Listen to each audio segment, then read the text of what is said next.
नमो महावदिन्याय कृष्ण प्रेम कृष्णाय कृष्ण चैतन्य नाम्ने गौरकिशोर नमो विष्णुपादाय कृष्ण पृष्ठाय भूतले श्रीमदे भक्तिवेदांत स्वामिने नामिने नमस्ते सरस्वती देवी गौरवाणी प्रचारिणी निर्विशेषा शून्यवादी पाश्चात्य देशधारिणे जय श्री कृष्ण चैतन्य प्रभु नित्यानंदा श्री अद्वैत गदाधर श्रीवासादि गौर भक्त वृंदा हरे कृष्णा कृष्ण कृष्णा हरे हरे हरे राम राम राम हरे हरे गौरचंद्राय राधिकाय तदाले कृष्णाय कृष्ण भक्ताय भक्ताय श्रील प्रभुपाद जय गुरुराज जय गुरु हरे हरे कृष्ण मदेग बंधु मत्संगिन मद्गुरु मन्महादना अन्निष्ठारक मद्भाग्या मदानंदानुस्तुते ഗ്രന്ഥരായ ശ്രീമദ് ഭാഗവതം की जय ശ്രീമദ് ഭാഗവതം പഞ്ചമസ്കന്ധം 8-ാം അധ്യായം ശ്ലോകം 8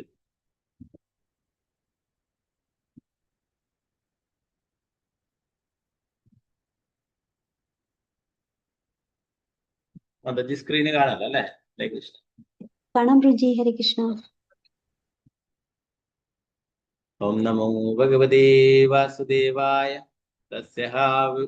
തസ്യഹാവായേന കുണക ഉച്ചരേതസ്മിൻ കൃതനിചാഭിമാനസ്യ ഹരസ് ഹസ്തപോഷണപാലന ലാളന പ്രീണനാനു ധ്യാനേനാത്മനി യമാ സഹയമാ പുരുഷപരിചര്യതയാ ഏകൈകശാ കതിപയേനാഹർ ഗണേന വിയുജ്യമാനാ കില സർവ ഏവോദവസൻ.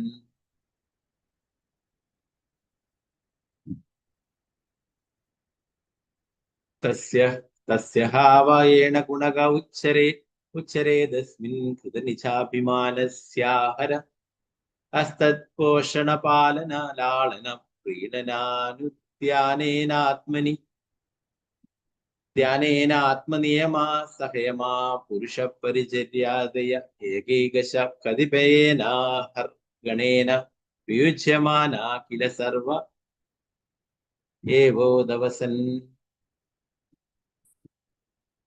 കുറച്ച് വലിയ ശ്ലോകങ്ങളാണ്. രണ്ട് മൂന്ന് ശ്ലോകങ്ങൾ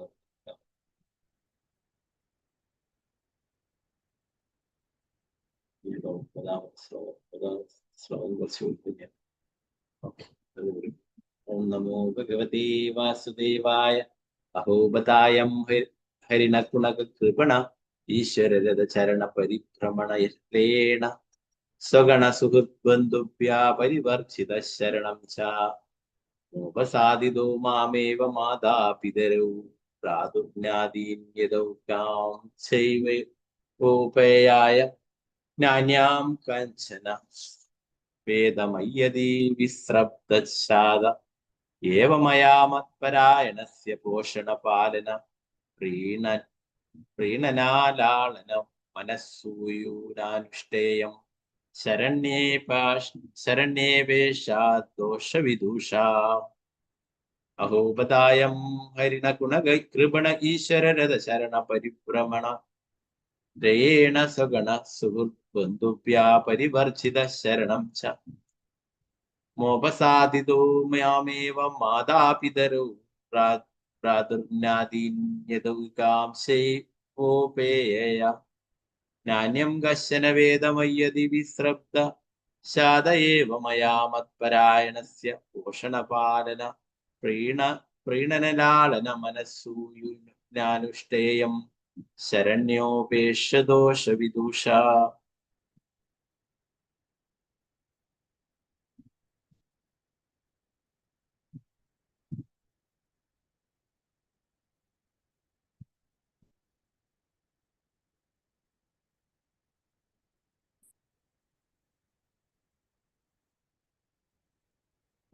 ശ്ലോകം. ഓം നമോ ഭഗവതേ വാസുദേവായ നൂനം ഹ്യാര്യാ സാധവ ഉപശമീലാ കൃപണ സുഹൃത ഏവം വിദാർത്ഥേ സ്വാർത്ഥനപി ഗുരുതരാനുപേക്ഷന്തേ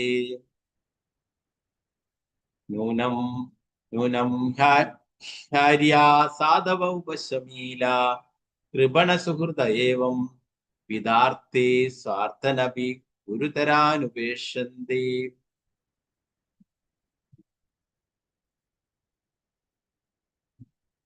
പത്താമത്തെ ശ്ലോകം നമുക്ക് എല്ലാവർക്കും ചൊല്ലാം. അത് വിട്ടത് പിന്നെ പലർക്കും നെറ്റ്വർക്കിന്റെ ഒക്കെ പ്രശ്നമുള്ളത് കൊണ്ട് അത് മുറിഞ്ഞു മുറിഞ്ഞു പോകും, വലിയ ശ്ലോകങ്ങളാവുമ്പോൾ. അതുകൊണ്ടാണ് ഞാൻ ചെറിയ ശ്ലോകം എടുത്തിട്ടുള്ളത്.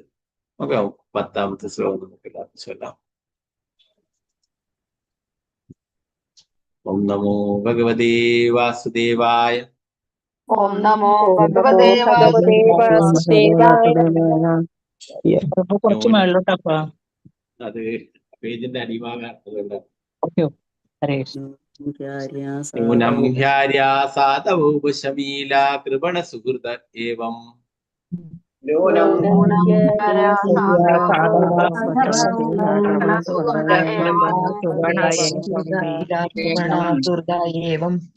വിദാർത്തേ സ്വാർത്ഥനപി ഗുരുതരാനുപേക്ഷന്തേ.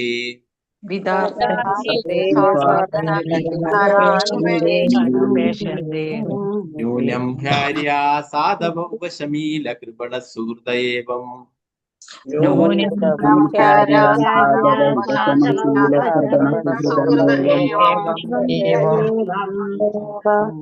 വിദാർത്തേ സ്വാർത്ഥനപി ഗുരുതരാനുപേക്ഷന്തേ.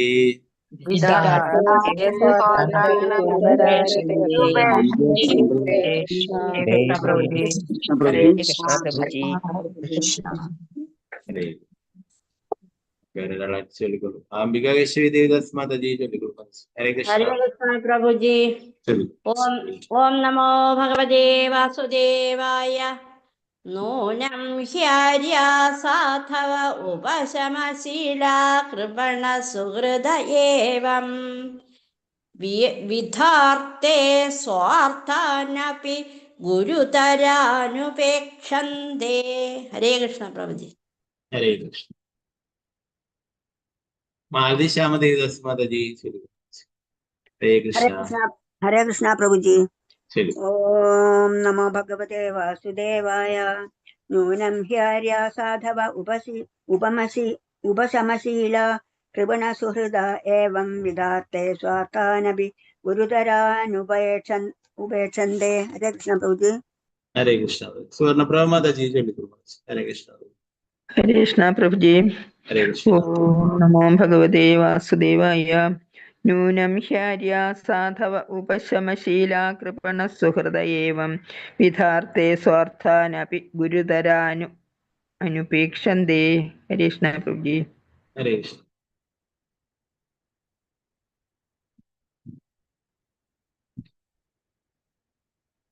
वत्सलशाजी माता जी हरे कृष्ण। हरे कृष्ण प्रभु जी। ओम नमो भगवते वासुदेवाय।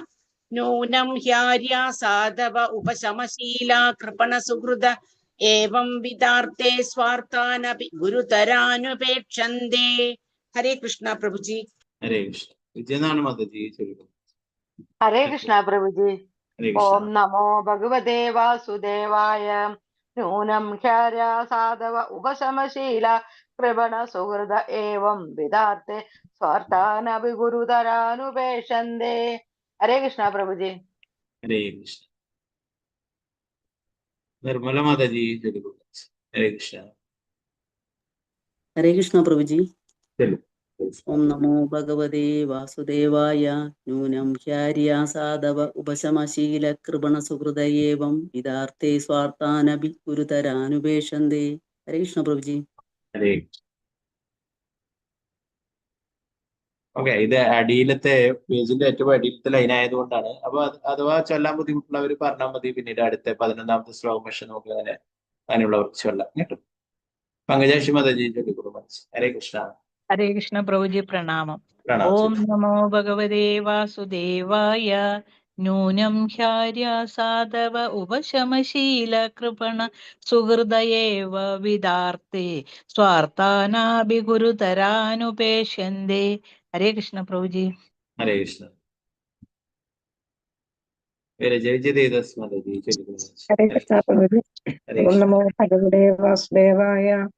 യുവിനം ഹ്യാദ്യ സാധവ ഉപശമശീല കൃപണ സുഹൃത ഏവം വിധാർത്തെ സ്വാർത്ഥാനപി ഗുരുതരാനനുപേക്ഷന്തേ. ഹരേ കൃഷ്ണ പ്രഭുജി. ഹരേ രമണി മാതാജി ചൊല്ലിക്കൊള്ളു.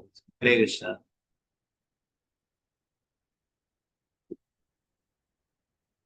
പത്മാകുമാരി മാതാജി ചൊല്ലിക്കൊള്ളു. ഹരേ കൃഷ്ണ. ഹരേ കൃഷ്ണ പ്രഭുജി. ആ ഹാൻഡ് മാത്രം മറക്കുന്നത്, ഹാൻഡ് റൈറ്റ്. ഓം നമോ ഭഗവതേ വാസുദേവായ. നൂനം ചാര്യാസാദവ ഉപശമശീല കൃപണ സുഹൃത ഏവം വിദാർത്തേ സ്വാർത്ഥാനപി ഗുരുതരാനുപേക്ഷന്തേ. ഹരേ കൃഷ്ണ പ്രഭു. ഹരേ കൃഷ്ണ. രാമചന്ദ്ര പ്രഭു. ഹരേ കൃഷ്ണ പ്രഭു.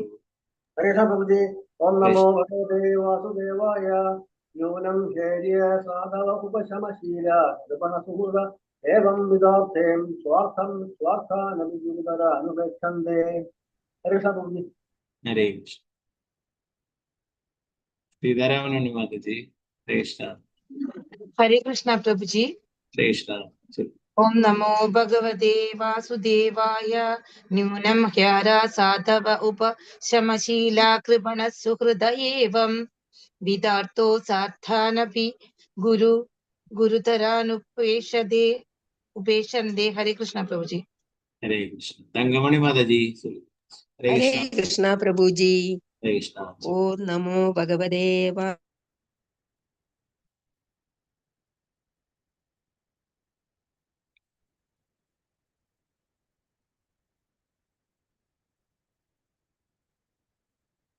ഹരേ കൃഷ്ണ. ഹരേ കൃഷ്ണ.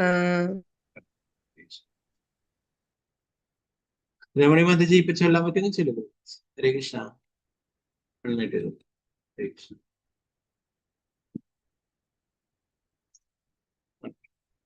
അനുപ്രദീപ് മാതാജി ചൊല്ലിക്കൊള്ളു മാതാജി. ഹരേ കൃഷ്ണ. ഹരേ കൃഷ്ണ പ്രഭുജി. ചൊല്ലിക്കൊള്ളു. ഓം നമോ ഭഗവതേ വാസുദേവായ. നൂനം ഖ്യാരാസാധവ ഉപശമശീല കൃപണ സുഹൃത ഏവം വിദാർത്തേ സ്വാർത്ഥാനപി ഗുരുതരാനുപേക്ഷന്തേ. ഹരേ കൃഷ്ണ പ്രഭുജി. ഹരേ കൃഷ്ണ.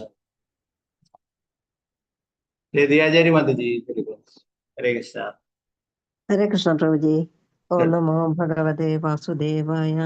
ന്യൂനം ചാര്യാസാധവ ഉപശമശീല കൃപണ സുഹൃത ഏവം വിധാർത്തേ സ്വാർത്ഥാനപി ഗുരുതാനുപേക്ഷന്തേ. ഹരേ കൃഷ്ണ പ്രഭുജി. ഹരേ കൃഷ്ണ. ഭാരതി അമ്മ മാതാജി ചൊല്ലിക്കൊള്ളു. ഹരേ കൃഷ്ണ പ്രഭുജി. ഓം ഹരേ കൃഷ്ണ. നമോ ഭഗവതേ വാസുദേവായ. നൂനം ഭാര്യ സാധവ ഉപശമശീല കൃപണ സുഹൃത് ഏവം വിദാർത്തേ സ്വാർത്ഥാനപി ഗുരുതരാനുപേക്ഷന്തേ. ഹരേ കൃഷ്ണ. ഹരേ കൃഷ്ണ. ശാരദജി നമ്പൂതിരി മാതാജി. ഹരേ കൃഷ്ണ മാതാജി. ഹരേ കൃഷ്ണ പ്രഭുജി. ശരി. ഹരേ കൃഷ്ണ. ഓം നമോ ഭഗവതേ വാസുദേവായ. ന്യൂനം ഹ്യാര്യ സാധവ ഉപശമശീല കൃപണ സുഹൃത ഏവം വിധാർത്തേ സ്വാർത്ഥാനപി ഗുരുതരാനുപേക്ഷന്തേ. ഹരേ കൃഷ്ണ പ്രഭുജി. ഹരേ കൃഷ്ണ. ഉഷാ നായർ മാതാജി. ഹരേ കൃഷ്ണ. ഹരേ കൃഷ്ണ പ്രഭുജി. ഹരേ കൃഷ്ണ. ഹരേ കൃഷ്ണ. ഓം നമോ ഭഗവതേ വാസുദേവായ. നൂനം ഹ്യാര്യ സാധവ ഉപശമശീല കൃപണ സുഹൃത ഏവം വിധാർത്തേ സ്വാർത്ഥാനപി ഗുരുതരാനുപേക്ഷന്തേ. ഹരേ കൃഷ്ണ പ്രഭുജി. ഹരേ കൃഷ്ണ. വസന്ത മാതാജി. ഹരേ കൃഷ്ണ. ഹരേ കൃഷ്ണ പ്രഭുജി. ശരി. ഓം നമോ ഭഗവതേ വാസുദേവായ. നൂനം ഹ്യാര്യ സാധവ ഉപശമശീല കൃപണ സുഹൃത ഏവം വിദാർത്തേ സ്വാർത്ഥാനപി ഗുരുതരാനുപേക്ഷന്തേ. ഹരേ കൃഷ്ണ പ്രഭുജി. ഹരേ കൃഷ്ണ. വിജയശ്രീ മാതാജി. ഹരേ കൃഷ്ണ. പ്രഭുജി. പ്രണാമം പ്രഭുജി. പ്രണാമം. നമോ ഭഗവതി വാസുദേവായ. നൂനം ഹ്യാര്യ സാധവ ഉപശമശീല കൃപണ സുഹൃദ ഏവം വിധാർത്തേ സ്വാർത്ഥാനപി ഗുരുതരാനുപേഷന്തി. ഹരേ കൃഷ്ണ. ഹരേ കൃഷ്ണ. ശോഭാപ്രതി മാതാജി. ഹരേ കൃഷ്ണ. ഹരേ കൃഷ്ണ പ്രഭുജി. ഹരേ കൃഷ്ണ. ഓം നമോ ഭഗവതേ വാസുദേവായ. ന്യൂനം ഹ്യാര്യ സാധവ ഉപശമശീല കൃപണാ സുഹൃദ ഏവം വിദാർത്തെ സ്വാർത്ഥനപി ഗുരുതരാനുപേക്ഷന്തേ. ഹരേ കൃഷ്ണ. ഹരേ കൃഷ്ണ.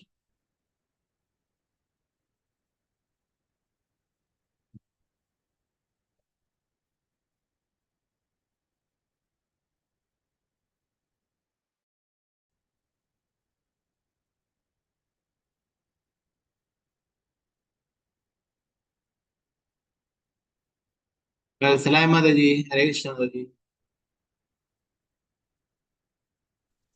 ഹരേ കൃഷ്ണ പ്രഭുജി. ഹരേ ഓം കൃഷ്ണ. നമോ ഭഗവതേ വാസുദേവായ. പ്രഭുജി ഹാൻഡ് റൈസ് ഒന്ന് മാറ്റിയെങ്കിൽ. ഹരേ കൃഷ്ണ. ന്യൂനം ഹ്യാര്യ സാധവ ഉപസമാശീല കൃപണ സുഹൃദായേവം വിദാത്തെ സ്വാർത്ഥാനപി ഗുരുതരാനുപേഷന്തേ. ഹരേ കൃഷ്ണ പ്രഭുജി. ഹരേ കൃഷ്ണ. ഗീതാട്ടി മാതാജി തെലുഗു. ഹരേ കൃഷ്ണ.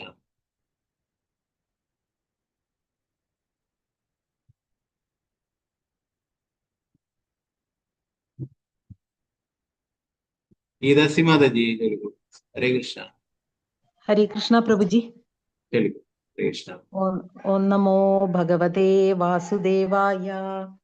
നൂനം ഹ്യാര്യ സാധവ ഉപശമശീല കൃപണ സുഹൃദ ഏവം വിധാർത്തേ സ്വാർത്ഥാനപി ഗുരുതരാനുപേക്ഷന്തേ. ഹരേ കൃഷ്ണ പ്രഭുജി. ഹരേ കൃഷ്ണ. ചിത്രജി മാതാജി തെലുഗു. ഹരേ കൃഷ്ണ. ഹരേ കൃഷ്ണ പ്രഭുജി. ഓം നമോ ഭഗവതേ വാസുദേവായ. ന്യൂനം ഹ്യാര്യ സാധവ ഉപശമശീല കൃപണ സുഹൃദ ഏവം വിദാർത്ഥേം സ്വാർത്ഥാനപി ഗുരുതരാൻ ഉപേക്ഷന്തേ. ഹരേ കൃഷ്ണ പ്രഭുജി. ഹരേ കൃഷ്ണ. സാവിത്രി മാതാജി തെലുഗു. ഹരേ കൃഷ്ണ പ്രഭുജി. പ്രണാമം പ്രഭുജി. ഹരേ കൃഷ്ണ. ഓം നമോ ഭഗവതേ വാസുദേവായ. നൂനം ഹ്യാര്യ സാധവ ഉപശമശീല കൃപണ സുഹൃദായേവം വിദാർത്തെ സ്വാർത്ഥാനപി ഗുരുതരാനുപേക്ഷന്തേ. ഹരേ കൃഷ്ണ പ്രഭുജി. ഹരേ കൃഷ്ണ. ഓക്കെ, ഗീതാട്ടി മാതാജി ഇപ്പൊ ചൊല്ലാൻ പറ്റും മാതാജി, ചൊല്ലിക്കോളൂ. ഹരേ കൃഷ്ണ. ഹരേ കൃഷ്ണ പ്രഭുജി. ചൊല്ലിക്കോളൂ. ഓം നമോ ഭഗവതേ വാസുദേവായ. നൂനം ഹ്യാര്യ സാധവ ഉപശമശീല കൃപണ സുഹൃദ ഏവം വിധാർത്തെ സ്വാർത്ഥാനപി ഗുരുതരാനുപേക്ഷന്തേ. ഹരേ കൃഷ്ണ പ്രഭുജി. ഹരേ കൃഷ്ണ. രമണി മാതാജി ചൊല്ലാൻ പറ്റും, ചൊല്ലിക്കോളൂ.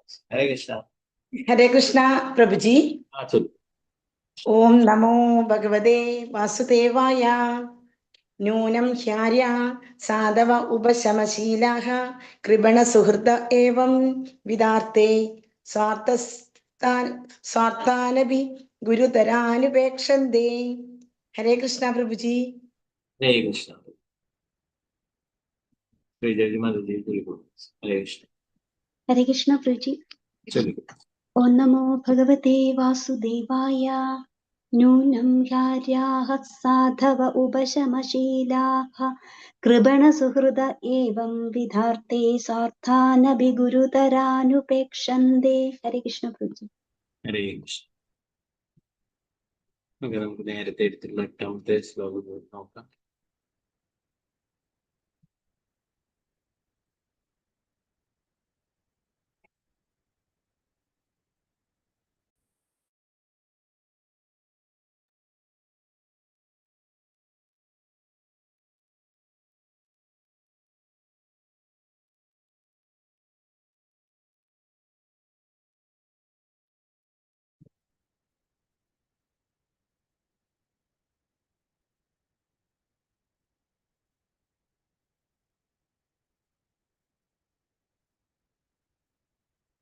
ഇന്നലെ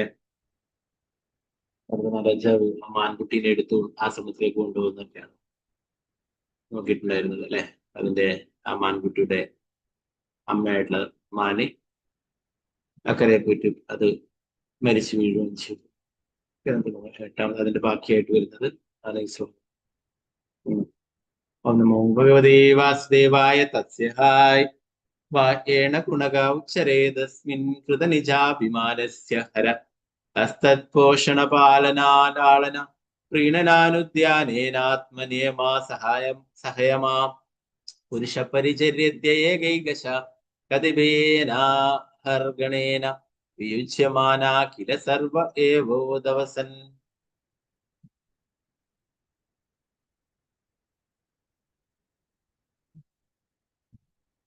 ഭരത മഹാരാജാവ് വിവർത്തൻ ഭാഗത്തിന്റെ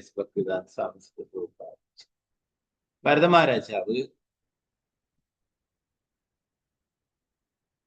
ക്രമേണ ആ മാൻകിടാവിനോട് വളരെ ആകർഷണത്തിലായി മാനിനെ എടുക്കുകയും പുല്ല് കൊടുക്കുകയും ചെയ്തു തുടങ്ങി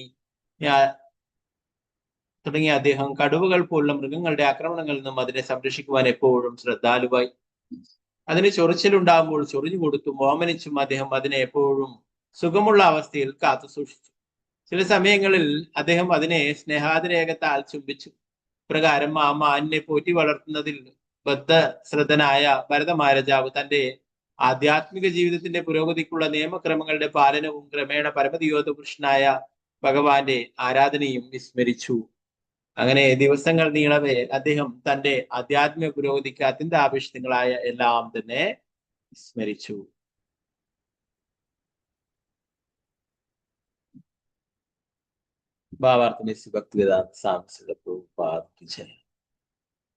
നിയമങ്ങളും ക്രമങ്ങളും പാലിച്ചുകൊണ്ട് നമ്മുടെ ആധ്യാത്മിക ചുമതലകൾ നിർവഹിക്കുന്നതിലും ഹരേ കൃഷ്ണ മഹാമന്ത്രം ജപിക്കുന്നതിലും നാം എങ്ങനെ ശ്രദ്ധാലുക്കളായിരിക്കണമെന്ന് ഇതിൽ നിന്നും നമുക്ക് മനസ്സിലാക്കാൻ കഴിയും.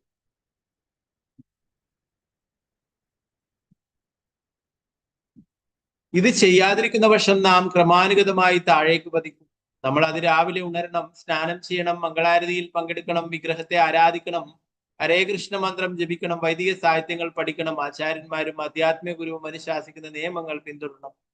ഈ പ്രക്രിയയിൽ നിന്നും വ്യതിചലിച്ചാൽ എത്ര ഉന്നതി ആർജിച്ചിട്ടുണ്ടെങ്കിൽ പോലും നാം താഴേക്ക് പതിക്കും.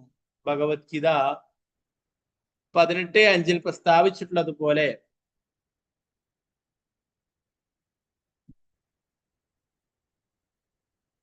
യജ്ഞദാന തപ കർമാനത്യാജ്യം കാര്യമേവ തത് യജ്ഞോദാനം തപസ്സൈവ പാവനാനി മനീഷിനാം.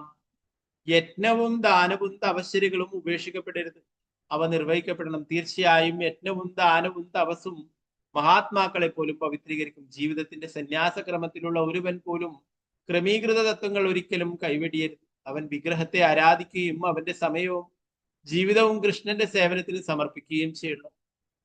കഠിന നിഷ്ഠകളുടെയും തപസ്സുകളുടെയും നിയമങ്ങളും ക്രമങ്ങളും പാലിക്കുന്നത് ചെയ്യണം. ഇക്കാര്യങ്ങളൊന്നും ഉപേക്ഷിക്കപ്പെടരുത്. സന്യാസക്രമം സ്വീകരിച്ചത് കൊണ്ട് താൻ വളരെ ഉന്നതിയിലായെന്ന് ആരും സ്വയം ചിന്തിക്കരുത്. ഒരുവൻ ആധ്യാത്മികോന്നതി നേടാൻ ഭരത മഹാരാജാവിന്റെ കർമ്മങ്ങൾ ശ്രദ്ധാപൂർവം പഠിക്കണം.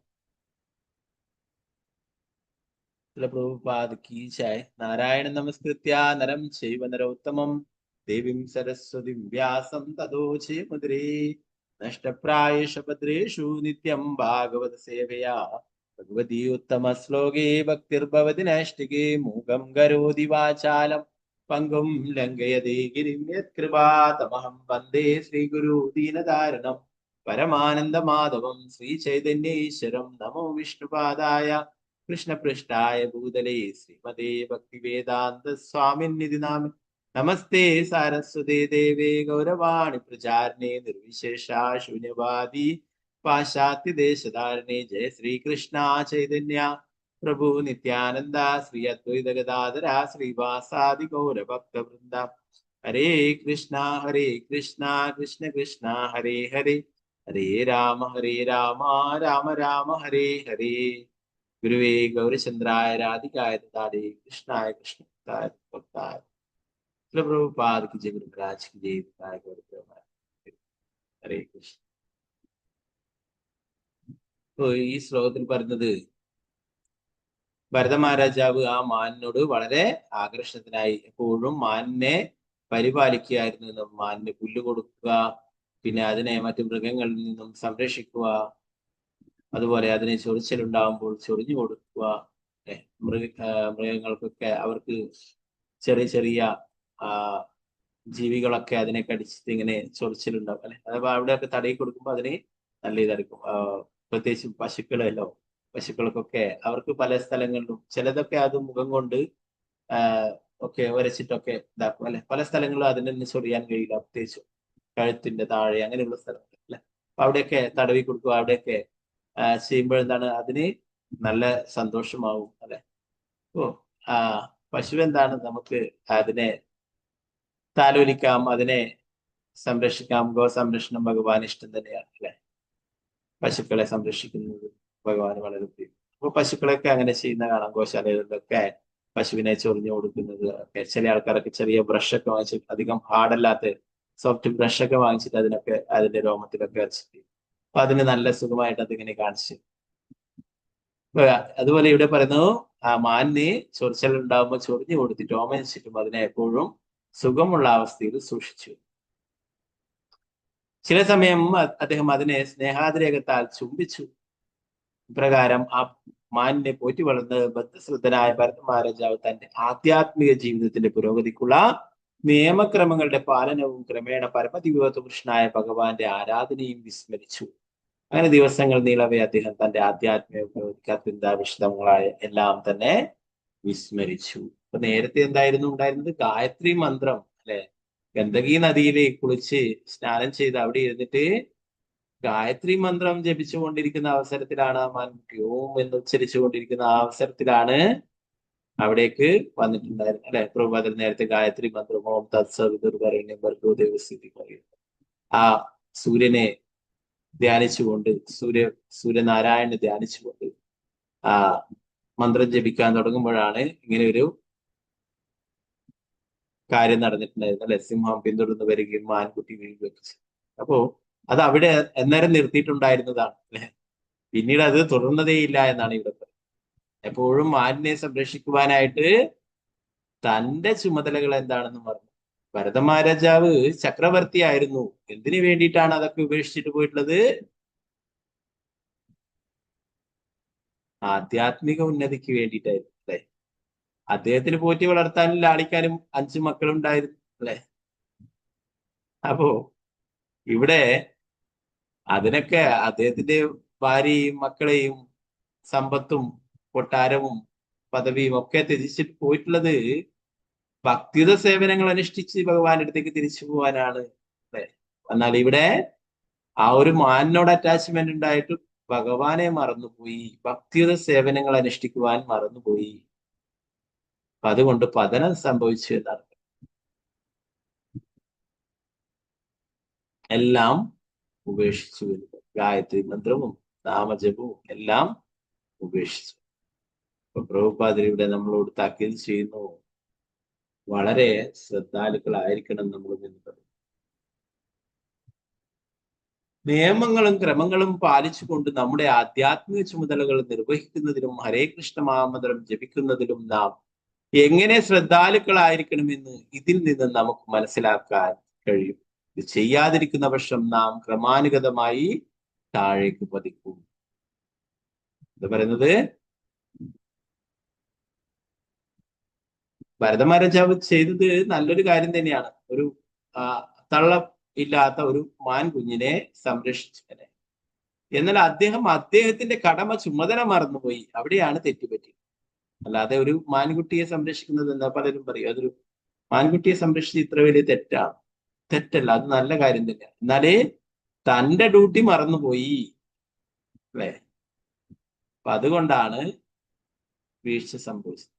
ഇവിടെ പ്രഭുപാദർ പറയുന്നു, നമ്മളും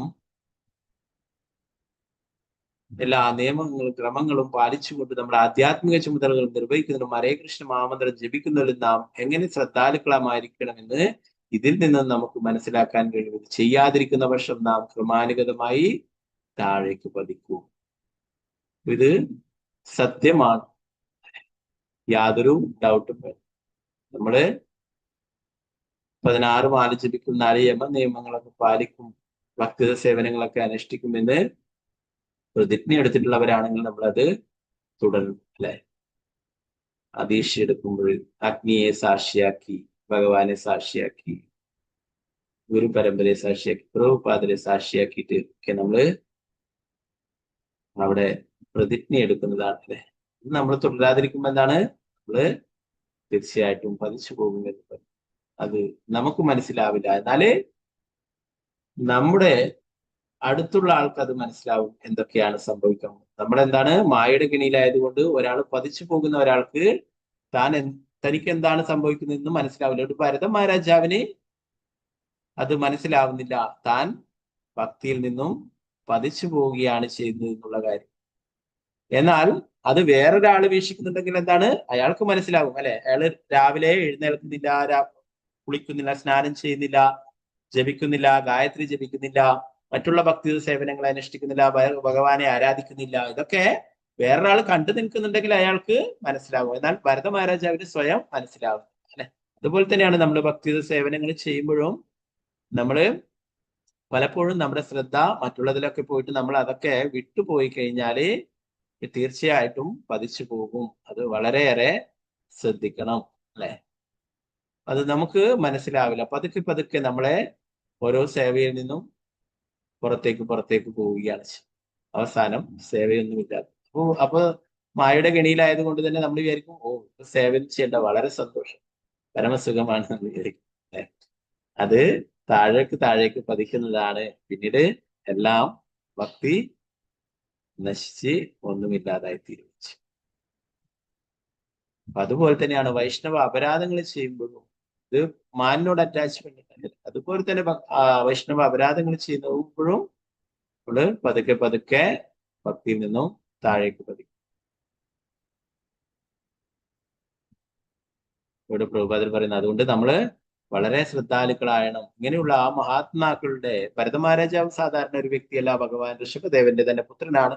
ഇതൊക്കെ ഇങ്ങനെയുള്ള ഉദാഹരണങ്ങൾ നമുക്ക് നൽകുന്നത് നമ്മൾ അത്രയും ശ്രദ്ധാലുക്കളായിരിക്കണം. നമുക്ക് ഇതൊക്കെ ഒരു പാഠമാക്കണം. അതാണ് പ്രഭുപാദരോട് പറയുന്നത്. നമ്മള് ഇത് വളരെയേറെ ശ്രദ്ധിക്കേണ്ടതാണ്. എങ്ങനെ ശ്രദ്ധാലുക്കളായിരിക്കണം എന്ന് ഇതിൽ നിന്ന് നമുക്ക് മനസ്സിലാക്കാൻ കഴിയുമെന്ന് പ്രഭുപാദർ പറയും. പ്രഭുപാദർ പറയുന്നത് എന്തൊക്കെയാണ് വേണ്ടതെന്നും, നമ്മൾ അതിരാവിലെ ഉണരണം, സ്നാനം ചെയ്യണം, മംഗളാരതിയിൽ പങ്കെടുക്കണം, വിഗ്രഹത്തെ ആരാധിക്കണം, ഹരേ കൃഷ്ണ മാമന്ത്രം ജപിക്കണം, വൈദിക സാഹിത്യങ്ങൾ പഠിക്കണം, ആചാര്യന്മാരും ആധ്യാത്മിക ഗുരുവും അനുശാസിക്കുന്ന നിയമങ്ങൾ പിന്തുടരണം. ഈ പ്രക്രിയയിൽ നിന്ന് വ്യതിചലിച്ചാൽ എത്ര ഉന്നതി ആർജിച്ചിട്ടുണ്ടെങ്കിൽ പോലും നാം താഴേക്ക് വരും. പ്രഭുപാദർ പറയുന്നു, എന്താണ് അത് എടുത്തു പറയുന്നു, നമ്മൾ എത്ര ഉന്നതി ആർജിച്ചിട്ടുണ്ടെങ്കിലും താഴേക്ക് പതിക്കും. നമ്മൾ നാമം ജപിക്കുന്നില്ല, മറ്റു ഭക്തി സേവനങ്ങളൊന്നും അനുഷ്ഠിക്കുന്നില്ലെങ്കിൽ തീർച്ചയായിട്ടും പതനം സംഭവിക്കും അല്ലെ. ചെറിയൊരു ഉദാഹരണം പറഞ്ഞത് നമ്മൾ എല്ലാവരും ഉപയോഗിക്കുന്നതാണ് മൊബൈൽ ഫോൺ അല്ലെ. മൊബൈൽ ഫോൺ നമ്മൾ ഒരു ദിവസം ചാർജ് ചെയ്യുന്നില്ല, ഫുള്ളും നമ്മൾ ഉപയോഗിച്ച് ചാർജ് ചെയ്തടക്കും അല്ലെ. പിറ്റേത് രാവിലെ ഡൗൺ ആയിട്ടുണ്ടാവും അല്ലെ. അപ്പൊ അത് ഓഫ് ആയിട്ടുണ്ടാവും, വർക്ക് ചെയ്യും അല്ലെ.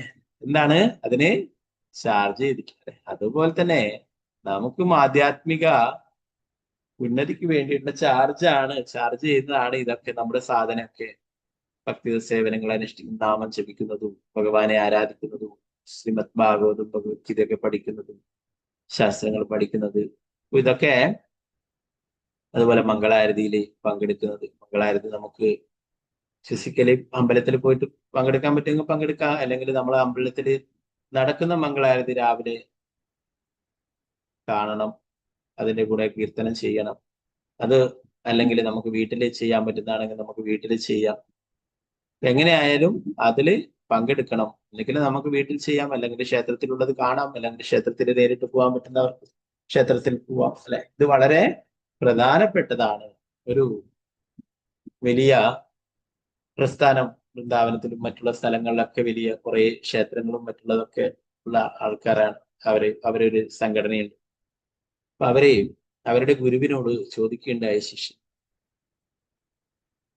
വൃന്ദാവനത്തിൽ പ്രഭുപാദരാണ് ആദ്യം ക്ഷേത്രങ്ങളൊക്കെ ഇസ്കോൺ ഇത്രയും നല്ല രീതിയിൽ ആരാധിക്കുന്ന ഇതൊക്കെ പ്രഭുപാദരാണ്. അതിനുശേഷമാണ് അവരൊക്കെ കോപ്പി അടിച്ചിട്ട് അവര് വലിയ ടെമ്പിളൊക്കെ തുടങ്ങി. അപ്പൊ അവര് കുറെ ടൂറിസ്റ്റുകളൊക്കെ ആകർഷിക്കുന്ന തരത്തിലുള്ള ഇതാണ്. അപ്പൊ അവരുടെ ഗുരുവിനോട് ശിഷ്യന്മാര് ചോദിക്കേണ്ട, ഗുരു എന്തുകൊണ്ടാണ് അവർക്കിത്രയും ഭക്തന്മാരും അവർക്കിത്രയും ശക്തിയും അവർക്കിത്രയും ലോകം മുഴുവനും പ്രചരിപ്പിക്കുവാനൊക്കെ സാധിക്കുന്നത് എന്ന് ആ ഗുരുവിനോട് ചോദിക്കും. അപ്പോ ആ ഗുരു പറയുകയുണ്ടായി, അവരെ എല്ലാ ദിവസവും എല്ലാ ഭക്തന്മാരും മംഗളാരതി ചെയ്യുന്നു, അത് അറ്റൻഡ് ചെയ്യുന്നു, അതിനുശേഷം 16 മാല ജപിക്കുന്നു. ഇതിനൊന്നും ഒരു വിട്ടുവീഴ്ചയും ചെയ്യുന്നില്ല. അതുകൊണ്ടാണ് അവരുടെ വിജയം. അതുകൊണ്ടാണ് അവർക്ക് ലോകം മുഴുവൻ ക്ഷേത്രങ്ങൾ ഉണ്ടാക്കാനും പ്രചരിപ്പിക്കുവാനൊക്കെ കഴിയുന്നത്. അവർക്ക് വലിയ വലിയ ക്ഷേത്രങ്ങളൊക്കെ ഉണ്ട്. അപ്പോ അവർക്ക് എന്നാല് അത്രയും കൂടുതൽ ഭക്തന്മാരോ അത്രയും കൂടുതൽ പ്രീച്ച് ചെയ്യാനോ പറ്റും. ധാരാളം ആൾക്കാർ ടൂറിസ്റ്റുകളൊക്കെ ഉള്ളവർ വന്നിട്ട് ക്ഷേത്രങ്ങൾ കാണും, ഇതൊക്കെ കാണും. എന്നാൽ ഇസ്കോണില് രാധാശ്യാം സുന്ദരനും കൃഷ്ണ ബലരാമനെ ഒക്കെ കണ്ടിട്ടുള്ളവര് അവിടെ പോയി കഴിഞ്ഞാൽ അവർക്ക് കാണാൻ സാധിക്കും അത് എത്ര മാത്രം അവരുടെ അവര് പൂജിക്കുന്ന മൂർത്തികൾ എത്രമാത്രം എന്താ പറയാ, നമ്മുടെ ഭക്തിയാണ് നമ്മൾ ചെയ്യുന്ന അവിടെ സേവനങ്ങളാണ് ഭഗവാന്റെ മുഖത്ത് ദർശിക്കുവാൻ. പ്രഭുപാദർ ഓരോ ക്ഷേത്രങ്ങളിലും പോയിട്ട് ആ മൂർത്തിയെ നോക്കിയിട്ട് അവിടെ നടക്കുന്ന ഭക്തി സേവനങ്ങളും അവരുടെ ഭക്തിയൊക്കെ പ്രഭുപാദർക്ക് മനസ്സിലാക്കി. പ്രഭുപാദർ ആ മൂർത്തികളോട് സംസാരിക്കും.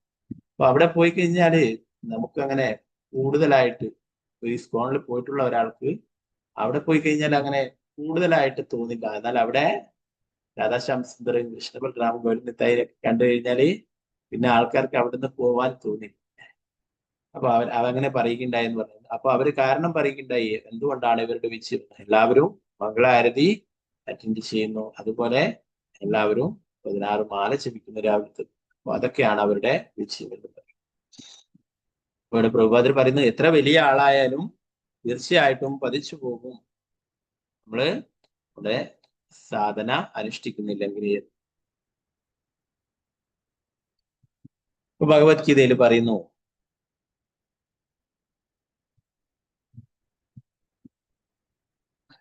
യജ്ഞവും ദാനവും തപസ്സും ഒരിക്കലും ഉപേക്ഷിക്കേണ്ടതല്ല, അല്ലെ? ഇത് മഹാത്മാക്കളെ പോലും പരിശുദ്ധീകരിക്കുന്നതാണ്. അതുകൊണ്ട് ഇതൊരിക്കലും ഉപേക്ഷിക്കരുത് എന്ന് പറഞ്ഞു. കലികത്തിലുള്ള യജ്ഞം എന്താണ്? നാമസങ്കീർത്തന യജ്ഞം, അല്ലെ? ഓ പറഞ്ഞു, ജീവിതത്തിന്റെ സന്യാസക്രമത്തിലുള്ള ഒരുവൻ പോലും ക്രമീകൃതങ്ങൾ ഒരിക്കലും കൈവെടിയരുത്. അവൻ വിഗ്രഹത്തെ ആരാധിക്കുകയും അവൻ സമയവും ജീവിതവും കൃഷ്ണന്റെ സേവനത്തിന് സമർപ്പിക്കുകയും ചെയ്യും. വലിയ സന്യാസിയാണെന്ന് പറഞ്ഞിട്ട് എനിക്ക് ജപിക്കേണ്ട ആവശ്യമൊന്നുമില്ല എന്ന് പറഞ്ഞു കഴിഞ്ഞാല് അവർക്ക് പോലും പതനം സംഭവിക്കും, അല്ലെ? അപ്പൊ അതുകൊണ്ട് എല്ലാവർക്കും ഇത് ബാധകമാണ്. കഠിന നിഷ്ഠകളുടെയും തപസ്സുകളുടെയും നിയമങ്ങളും ക്രമങ്ങളും പാലിക്കുന്നത് തുടരുകയും ചെയ്യണം. കാര്യങ്ങളൊന്നും ഉപേക്ഷിക്കപ്പെടരുത്. സന്യാസ ക്രമം സ്വീകരിച്ചത് കൊണ്ട് താൻ വളരെ ഉന്നതിയിലാണെന്ന് ആരും സ്വയം ചിന്തിക്കരുത്. ഒരുവൻ ആധ്യാത്മിക ഉന്നതി നേടാൻ ഭരത മഹാരാജാവിന്റെ കർമ്മങ്ങൾ ശ്രദ്ധാപൂർവം പഠിക്കണം. എത്ര വലിയ ആൾക്കാരായാലും അവരും ചെയ്യണമെന്ന്. നമ്മുടെ ഗുരുമഹാരാജൊക്കെ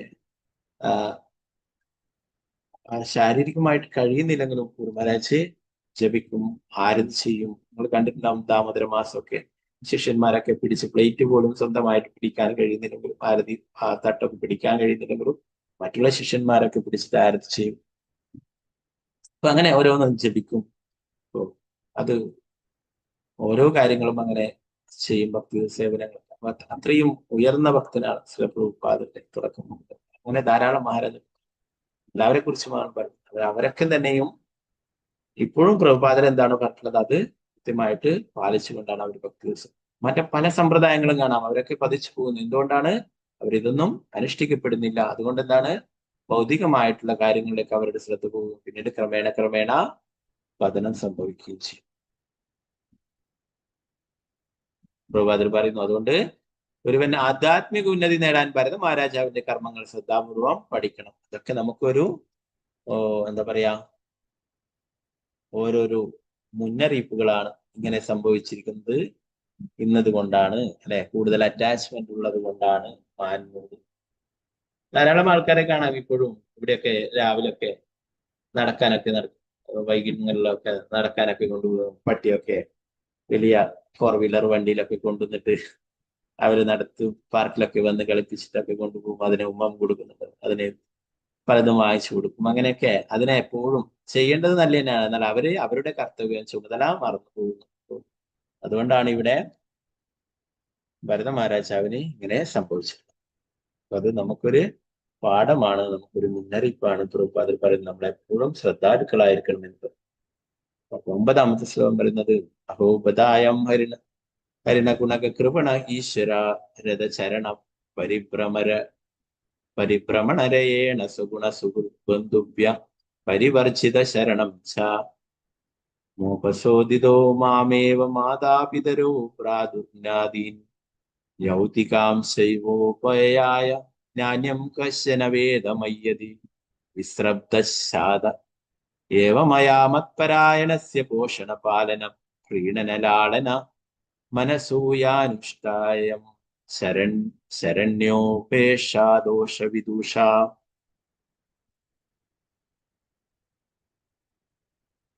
മഹാനായ ഭരത മഹാരാജാവ് ചിന്തിക്കാൻ ആരംഭിച്ചു.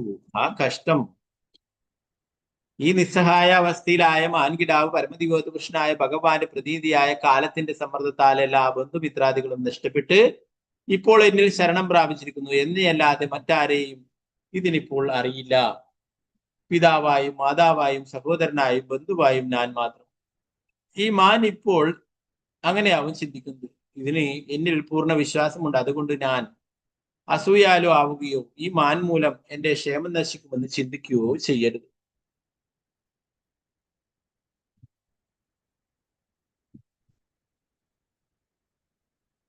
തീർച്ചയായും ഞാൻ ഇതിനെ വളർത്തുകയും സംരക്ഷിക്കുകയും സന്തോഷിപ്പിക്കുകയും ലാളിക്കുകയും ചെയ്യണം. ഇത് എന്നിൽ ആശ്രയം നേടിയ സ്ഥിതിക്ക് ഞാനെങ്ങനെ ഇതിനെ അവഗണിക്കും? ഈ മാൻ എന്റെ ആധ്യാത്മിക ജീവിതത്തിന് ദോഷമുണ്ടാക്കുന്നുണ്ടെങ്കിൽ പോലും അഭയം സ്വീകരിക്കുന്ന നിസ്സഹനായ ഒരു വ്യക്തി അവഗണിക്കപ്പെടരുതെന്ന് എനിക്ക് ബോധ്യമുണ്ട്. അങ്ങനെ അവഗണിക്കുന്നത് അപരാധമായിരിക്കും, മഹാ അപരാധമായിരിക്കും. ഓ, ഇവിടെ ഭരത മഹാരാജാവിന്റെ ഉള്ളിലും പരമാത്മാവായിട്ട് ഭഗവാനുണ്ട് അല്ലെ. അപ്പൊ ഭരത മഹാരാജാവിനും തോന്നിക്കുന്നു ഇത് എന്റെ ഭക്തി സേവനത്തിന്, എന്റെ ആധ്യാത്മിക ജീവിതത്തിന് ദോഷമുണ്ടാക്കുന്നുണ്ടെങ്കിൽ പോലും, ദോഷമുണ്ടാക്കുന്ന ഉള്ളിലുള്ള പരമാത്മ തന്നെ അദ്ദേഹത്തിന് സൂചന നൽകുന്നുണ്ട് അല്ലെ. അതുകൊണ്ടാണ് ഇങ്ങനെ പറയുന്നത്. എങ്ങനെയാണെങ്കിൽ പോലും ഞാൻ ഇതിനെ സംരക്ഷിക്കണം.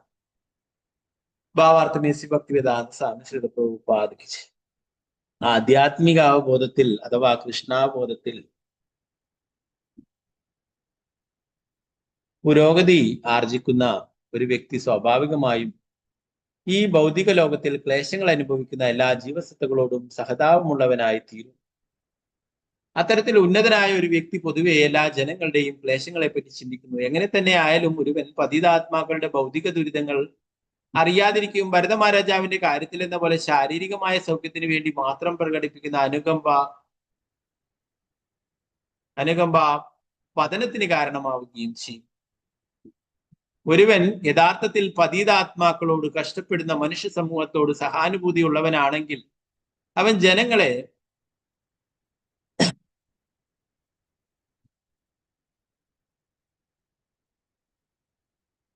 ഭൗതിക അവബോധത്തിൽ നിന്ന് ആധ്യാത്മിക അവബോധത്തിലേക്ക് ഉയർത്തുവാൻ പരിശ്രമിക്കണം. മാനിന്റെ കാര്യത്തിൽ ഭരത മഹാരാജാവ് വളരെ സഹതാപമുള്ളവനായി. പക്ഷേ എന്തു തന്നെയായാലും മാൻ ഒരു മൃഗമായതിനാൽ അതിനെ ആധ്യാത്മിക അവബോധത്തിലേക്ക് ഉയർത്താനാവില്ല എന്ന കാര്യം രാജാവ് വിസ്മരിച്ചു. കേവലം ഒരു മൃഗത്തെ ശ്രദ്ധിക്കുന്നതിന് വേണ്ടി തന്റെ എല്ലാ ക്രമീകൃത തത്വങ്ങളും ബലി കഴിച്ചത് അദ്ദേഹത്തെ സംബന്ധിച്ചിടത്തോളം അപകടകരമായിരുന്നു.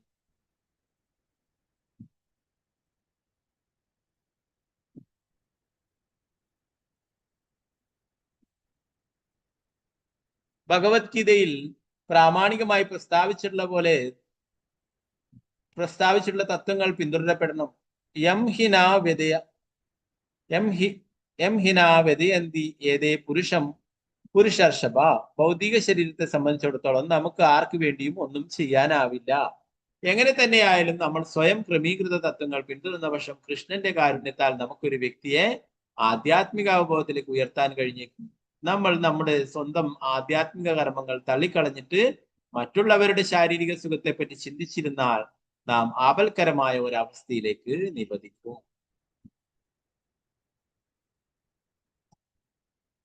എന്താ പറയുന്നത്? ഒരു മൃഗത്തിനെ സംരക്ഷിക്കുവാൻ വേണ്ടിയിട്ട് തന്റെ എല്ലാ ഭക്തിയുത സേവനങ്ങളും ഉപേക്ഷിക്കുകയുണ്ടായി.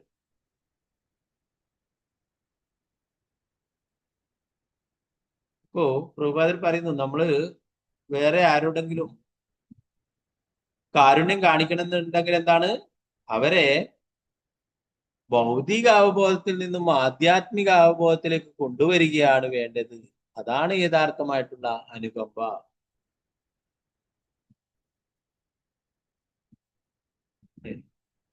നേരത്തെ ഭഗവത്ഗീതയിൽ നമ്മൾ പഠിച്ചിട്ടുണ്ട്, ഭഗവാൻ അർജുനെ പറയുന്നു അല്ലെ, ഭഗവാൻ പറയുന്നു, നീ എന്താണ്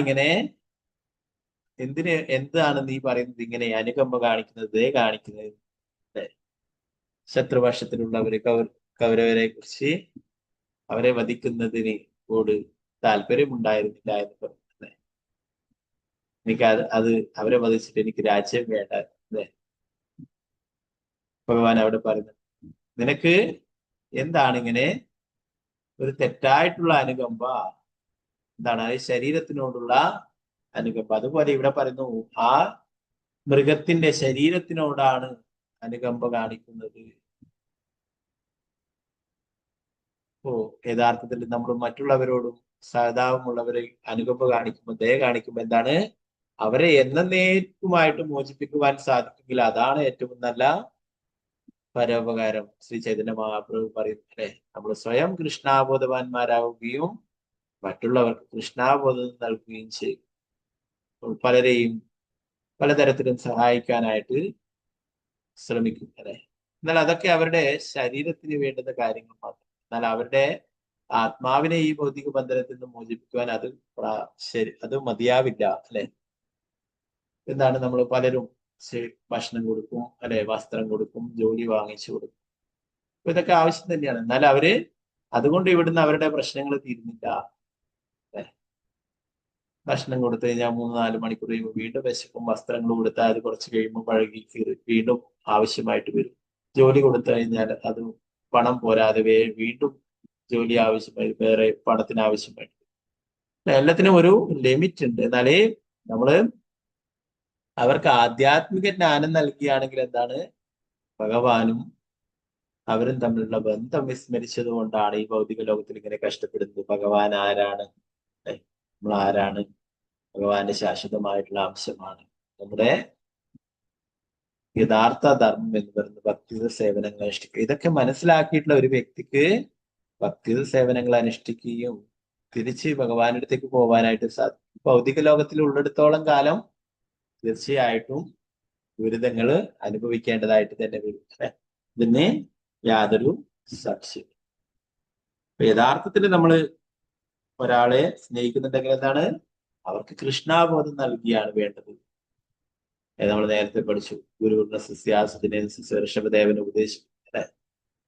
നമോചിയതേ സമുഖേത മൃത്യു, ജന്മമൃത്യു ചക്രത്തിൽ നിന്ന് രക്ഷിക്കുകയാണ് നമ്മൾ ചെയ്യേണ്ട കടമ. നമ്മളെ ആശ്രയിച്ചിരിക്കുന്നവരെ നമ്മള് ആ ജന്മമരണത്തിൽ നിന്ന് രക്ഷിക്കാൻ കഴിയണമെങ്കിൽ മാത്രമേ നമ്മൾ യഥാർത്ഥത്തില് അവരുടെ ബന്ധുവോ അല്ലെങ്കിൽ അവരുടെ ഗുരുവോ അവരുടെ മാതാപിതാക്കളെ ആവുന്നുള്ളൂ എന്ന് ഋഷഭദേവൻ തന്നെ പറയുന്നത്. ഗുരുവാതിരിയോട് പറയുന്നത് അതുകൊണ്ട് എന്താണ്, നമ്മള് മറ്റുള്ള ആൾക്കാരുടെ ശാരീരിക സുഖത്തെ പറ്റി ചിന്തിച്ചുകൊണ്ടിരുന്നാൽ നമ്മള് ആധ്യാത്മികമായിട്ട് അപകടത്തിലേക്ക് എത്തിച്ചേരുന്നുണ്ട്. ആധ്യാത്മികമായിട്ടുള്ള കാര്യങ്ങളൊന്നും ചെയ്യാതെ. എങ്ങനെ തന്നെയായിരുന്നു നമ്മൾ സ്വയം ക്രമീകൃതത്വങ്ങൾ പിന്തുന്ന പക്ഷം കൃഷ്ണന്റെ കാരണത്താൽ നമുക്കൊരു വ്യക്തിയെ ആധ്യാത്മിക അവബോധത്തിലേക്ക് ഉയർത്താൻ കഴിഞ്ഞു. നമ്മൾ നമ്മളുടെ സ്വന്തം ആധ്യാത്മിക കർമ്മങ്ങൾ തള്ളിക്കളഞ്ഞിട്ട് മറ്റുള്ളവരുടെ ശാരീരിക സുഖത്തെ പറ്റി ചിന്തിച്ചിരുന്നാൽ നാം ആപൽക്കരമായ ഒരവസ്ഥയിലേക്ക് നിബന്ധിക്കും. പ്രഭുപാദരൊക്കെ അത്രയും അധപ്പതിച്ച ആൾക്കാരൊക്കെ കൃഷ്ണാബോധത്തിലേക്ക് കൊണ്ടുവരികയാണ് ചെയ്തത്. ഹിപ്പികളെ മറ്റുള്ളവരെ കൃഷ്ണാബോധത്തിലേക്ക് കൊണ്ടുവരുന്നത്, അവർക്കൊക്കെ യഥാർത്ഥമായിട്ടുള്ള വഴി കാണിച്ചു കൊടുത്തു. അതുകൊണ്ട് അവരൊക്കെ ലോകം മുഴുവൻ സഞ്ചരിച്ച് കൃഷ്ണാബോധം പ്രചരിപ്പിക്കുന്നു. അപ്പൊ അങ്ങനെയാണ് നമുക്ക് സഹായിക്കാൻ സാധിക്കുക. മറ്റൊരു ജീവാത്മാവിനെ, ഈ ഭൗതിക ലോകത്തിൽ കഷ്ടപ്പെടുന്ന ഒരു ജീവാത്മാവിനെ സഹായിക്കണം എന്നുണ്ടെങ്കിൽ എന്താണ്, അവരെ ആധ്യാത്മികമായിട്ടുള്ള ഉന്നതിയിലേക്ക് കൊണ്ടുവരണം. ഓക്കെ, 20 ശ്ലോകങ്ങൾ നോക്കാം. നൂനം നൂനം ഹിര്യാസാദവ ഉപശമീല കൃപണ സുഹൃദയേവം വിദാർത്ഥേ സ്വാർത്ഥനപി ഗുരുതരാനുപേക്ഷന്തേ. ഒരുവൻ ജീവിതത്തിന്റെ പരിത്യാഗക്രമത്തിലാണെങ്കിൽ പോലും പുരോഗതി നേടിയവനാണെങ്കിൽ അവന് തീർച്ചയായും കഷ്ടത അനുഭവിക്കുന്ന ജീവസത്തകളോട് അനുഭവം ഉണ്ടാകും. ആത്മസമർപ്പണം ചെയ്ത ഒരാളെ സംരക്ഷിക്കുന്നതിന് ഒരുവൻ അവന്റെ വ്യക്തിപരമായ താല്പര്യങ്ങൾ അവ എത്ര പ്രാധാന്യമുള്ളവയാണെങ്കിലും തീർച്ചയായും അവഗണിക്കണം.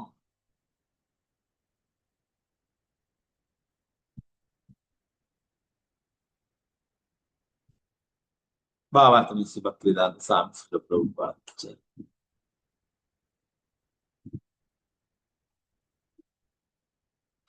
മായ വളരെ ശക്തമാണ്.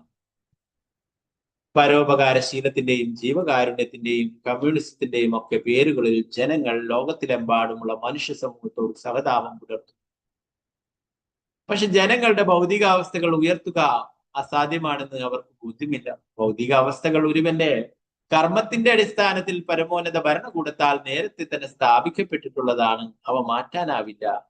കഷ്ടത അനുഭവിക്കുന്ന ജനങ്ങൾക്കായി നമുക്ക് ചെയ്യാൻ കഴിയുന്ന ഏക ഉപകാരം അവരെ ആധ്യാത്മിക അവബോധത്തിലേക്ക് ഉയർത്താൻ ശ്രമിക്കുക എന്നതാണ്.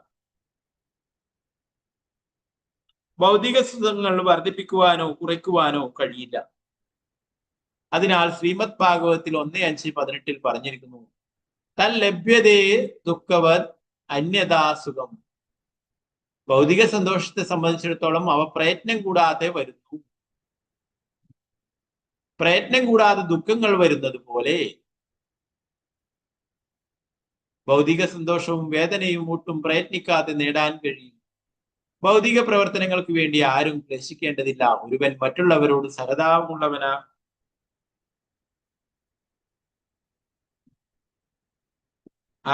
ആണെങ്കിൽ, അല്ലെങ്കിൽ മറ്റുള്ളവർക്ക് നന്മ ചെയ്യുവാൻ കഴിവുള്ളവനാണെങ്കിൽ അവൻ ജനങ്ങളെ കൃഷ്ണാബോധത്തിലേക്ക് ഉയർത്താൻ യത്നിക്കണം. ഈ വിധത്തിൽ എല്ലാവർക്കും ഭഗവാന്റെ കാരുണ്യത്താൽ ആധ്യാത്മികമായി പുരോഗതി ആർജിക്കുവാൻ കഴിയും.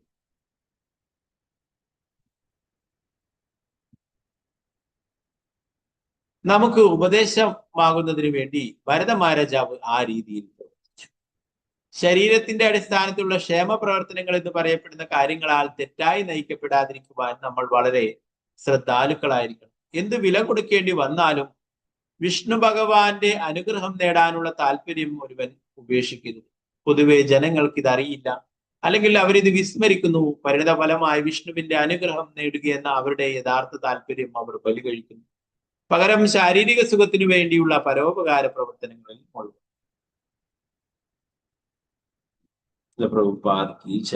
പ്രഭുപാദരിവിടെ പറയുന്നു, നേരത്തെ പറഞ്ഞു അല്ലെ, ശാരീരികമായിട്ട് ഒരാളെ സംരക്ഷിക്കുന്നതിന് വേണ്ടി നമ്മുടെ ആധ്യാത്മിക ജീവിതം കളഞ്ഞു കുളിക്കരുത്, അല്ലെ, നശിപ്പിച്ചു കളയരുത്. എന്നാൽ ഈ ശ്ലോകത്തിൽ എന്താ പറയുന്നത്? 10ാമത്തെ ശ്ലോകത്തിൽ പറയുന്നത്, ഒരുവൻ ജീവിതത്തിന്റെ പരിത്യാഗ ക്രമത്തിലാണെങ്കിൽ പോലും പുരോഗതി നേടിയവനാണെങ്കിൽ അവൻ തീർച്ചയായും കഷ്ടത അനുഭവിക്കുന്ന ജീവസത്തുക്കളോട് അനുഭവം ഉണ്ടാവും. ആത്മസമർപ്പണം ചെയ്ത ഒരാളെ സംരക്ഷിക്കുന്നതിന് ഒരുവൻ അവന്റെ വ്യക്തിപരമായ താല്പര്യങ്ങൾ അവ എത്ര പ്രധാനപ്പെട്ടവയാണെങ്കിലും തീർച്ചയായും അവഗണിക്കണം. ഒരു ഭഗവാന്റെ ഒരു ഭക്തനെ സംരക്ഷിക്കുന്നതിന് വേണ്ടി, അതായത് പറഞ്ഞ ആത്മസമർപ്പണം ചെയ്ത ഒരാൾ തന്നെ ശരണം പ്രാപിച്ചിട്ടുള്ള തന്റെ കീഴിലുള്ള ഒരു ഭക്തനെ സംരക്ഷിക്കുന്നതിന് വേണ്ടിയിട്ട് അവൻ തന്റെ വ്യക്തിപരമായ താല്പര്യങ്ങള് അവ എത്ര പ്രാധാന്യമുള്ളവയാണെങ്കിലും തീർച്ചയായിട്ടും അവഗണിക്കണം. മറ്റുള്ള എന്താ പറയുക, ഇത് ഭരത മഹാരാജാവ് മാന്യ സഹായിച്ചതുപോലെ മറ്റുള്ളവരെ ഭൗതികമായിട്ട് സഹായിച്ചിട്ട് യാതൊരു കാര്യമില്ല എന്നാണ് പ്രഭുപാദരിന്റെ ഭാഗത്ത് പറയുന്നു. ശ്രീമദ് ഭാഗവതം പറയുന്നുണ്ട്, ഇതൊക്കെ ഇവിടെ കഷ്ടത അനുവദിക്കുന്നുണ്ടെങ്കിൽ എന്താണ്? അത് അവരുടെ കർമ്മഫലമാണ്, അല്ലെ? മായ വളരെ ശക്തമാണ്. പരോപകാരശീലത്തിന്റെയും ജീവകാരുണ്യത്തിന്റെയും കമ്മ്യൂണിസത്തിന്റെയും ഒക്കെ പേരുകളിൽ ജനങ്ങൾ ലോകത്തിലെമ്പാടുമുള്ള മനുഷ്യ സമൂഹത്തോട് സഹതാപം പുലർത്തുന്നു. പക്ഷെ ജനങ്ങളുടെ ഭൗതികാവസ്ഥകൾ ഉയർത്തുക അസാധ്യമാണെന്ന് അവർക്ക് ബോധ്യമാകുന്നില്ല. അവർ വിചാരിക്കുന്നു നമ്മള് കുറെ സഹായിച്ചു കഴിഞ്ഞാൽ അവര് സുഖമായിട്ട് ജീവിക്കുമെന്ന്. എന്താണോ അവരുടെ കർമ്മഫലം അതാണ് അവർ അനുഭവിക്കുന്നത്. അതിലൊരിക്കലും മാറ്റാനായിട്ട് സാധിക്കില്ല. അല്ലെ? ഇവിടെ പറയുന്നു ഭൗതികാവസ്ഥകൾ ഒരുവന്റെ കർമ്മത്തിന്റെ അടിസ്ഥാനത്തിൽ പരമോന്നത ഭരണകൂടത്താൽ നേരത്തെ തന്നെ സ്ഥാപിക്കപ്പെട്ടിട്ടുള്ളതാണ്. അവ മാറ്റാൻ ആവില്ല. കഷ്ടത അനുഭവിക്കുന്ന ജനങ്ങൾക്കായി നാം ചെയ്യാൻ കഴിയുന്ന ഏക ഉപകാരം അവരെ ആധ്യാത്മിക അവബോധത്തിലേക്ക് ഉയർത്താൻ ശ്രമിക്കുക എന്നതാണ്. ഇതൊക്കെ നേരത്തെ തീരുമാനിച്ചിട്ടുള്ളതാണ്. എന്തൊക്കെ കർമ്മങ്ങൾ ചെയ്തിട്ടുണ്ടോ അതിനുള്ള കർമ്മഫലങ്ങളാണ് ഇവിടെ അനുഭവിക്കുന്നത്. അല്ലെ? നമ്മൾ വിചാരിച്ചു കഴിഞ്ഞാൽ ഒരാളെ സമ്പന്നനാക്കാനോ അല്ലെങ്കിൽ അദ്ദേഹത്തിന്റെ ജീവിതം മാറ്റാനോ ഒന്നും സാധിക്കും. എന്തുകൊണ്ടാണ്? അത് അവരുടെ കർമ്മഫലമാണ്. അതാണ് അവരനുഭവിക്കുന്നത്. അത് മാറ്റാനായിട്ട് സാധിക്കും. എന്നാൽ ഒരാളെ കൃഷ്ണാബോധത്തിലേക്ക് കൊണ്ടുവരാനായിട്ട് നമുക്ക് സാധിക്കും. എന്താണ്? ഭഗവാന്റെ തിരുനാമം ജപിച്ച് ഭഗവത് പ്രസാദമൊക്കെ കഴിക്കുകയാണെങ്കിൽ എന്താണ്? അവരുടെ പാപങ്ങളൊക്കെ ഇല്ലാതായി തീരും. അങ്ങനെ അവർക്ക് രക്ഷപ്പെടാനായിട്ട് സാധിക്കും. അല്ലാതെ പണം കൊടുത്തോ ഡ്രസ്സ് കൊടുത്തോ അല്ലെ ജോലി കൊടുത്തോ ഇതൊന്നും അവരുടെ ജീവിത നിലവാരം ഉയർത്താനായിട്ട് സാധിക്കില്ല. ഒരു വ്യക്തിക്ക് ഇത്ര ധനമുണ്ടാവും, ഇത്ര വയസ്സ് വരെ ജീവിക്കും, ഇന്ന സ്ഥലത്ത് ജീവിക്കും, ഇന്ന അമ്മയുടെ ഗർഭപാത്രത്തിൽ ജനിക്കും, ഇതൊക്കെ നേരത്തെ തീരുമാനിച്ചിട്ടുള്ളതാണ്. അപ്പൊ അത് നമുക്ക് മാറ്റാനായിട്ട് സാധിക്കും. ഇന്ന് അമ്മയുടെ ഗർഭപാത്രത്തിൽ ജനിക്കും, ഇത്ര വർഷം ജീവിക്കും, ഇന്ന കാര്യങ്ങളൊക്കെ അനുഭവിക്കും. അല്ലെ? ഇതൊക്കെ നേരത്തെ ഡിസൈഡ് ചെയ്തിട്ടുള്ള കാര്യങ്ങളാണ്. നേരത്തെ നമ്മുടെ കർമ്മഫലങ്ങൾക്കനുസരിച്ചിട്ട് ഭൗതിക പ്രകൃതി നിശ്ചയിച്ചിട്ടുള്ളതാണ് ഈ കാര്യങ്ങളൊക്കെ. ഇതിന് നമുക്ക് മാറ്റാനായിട്ട് സാധിക്കില്ല. അതുപോലെ ഇവിടെ പ്രഭാതർ പറയുന്നു, പല ആൾക്കാരും ജീവകാരുണ്യത്തിന്റെ പേരിൽ പല കാര്യങ്ങളും ചെയ്യുന്നുണ്ട്. എന്നാൽ അവർക്കൊന്നും ഈ ഭൗതികാവസ്ഥകൾ ഉയർത്തുക അസാധ്യമാണ്. ഇവിടെ സന്തോഷം ഉണ്ടാക്കാനായിട്ട് ശ്രമിച്ചിട്ട് യാതൊരു കാര്യമില്ല. എന്താണ്? ഈ ലോകത്തിന്റെ പേര് ഭഗവാൻ പറഞ്ഞിട്ടുള്ളത് ദുഃഖാലയം അശാശ്വതം. എത്ര വലിയ ഉപകാരം ചെയ്തിട്ടു അല്ലെ? പല കാര്യങ്ങളും ചെയ്യുന്നുണ്ട്, നല്ല കാര്യങ്ങൾ തന്നെയാണ്. എന്നാൽ അവരെ അതിന്റെ കൂടെ അവർക്ക് ആധ്യാത്മിക ജ്ഞാനം കൂടി പകർന്നു കൊടുക്കണം. ഇതാണ് ചാരിറ്റി പ്രവർത്തനത്തെ തള്ളിക്കളിഞ്ഞ് പറയുന്നതല്ല.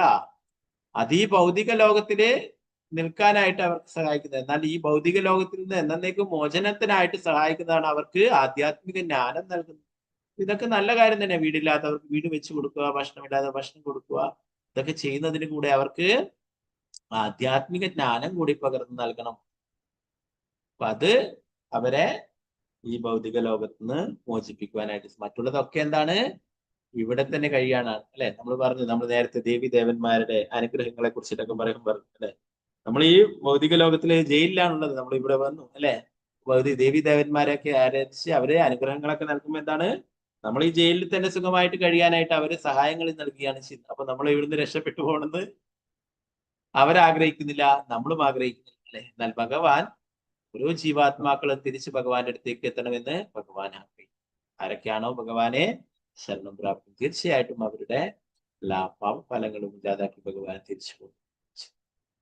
ഇവിടെ ശ്രീമദ് ഭാഗവതം പറയുന്നു, നമ്മൾ സന്തോഷം നേടാനായിട്ട് പ്രത്യേകിച്ച് പ്രയത്നിക്കൊന്നും വേണ്ട. പല ആൾക്കാരും വിചാരിക്കുന്നത് കഠിന അധ്വാനം ചെയ്തിട്ടാകുമ്പോൾ വളരെ സന്തോഷം ഉണ്ടാവും. ഇല്ല, നമുക്ക് നേരത്തെ നിശ്ചയിച്ചിട്ടുള്ളതാണ് ലഭിക്കുക എന്ന് പറയുന്നു. നേരത്തെ പരമോന്നത ഭരണകൂടത്താൽ നേരത്തെ തന്നെ സ്ഥാപിക്കപ്പെട്ടിട്ടുള്ളതാണ് നമ്മുടെ ഭൗതികാവസ്ഥകൾ. അത് മാറ്റാനാവില്ല.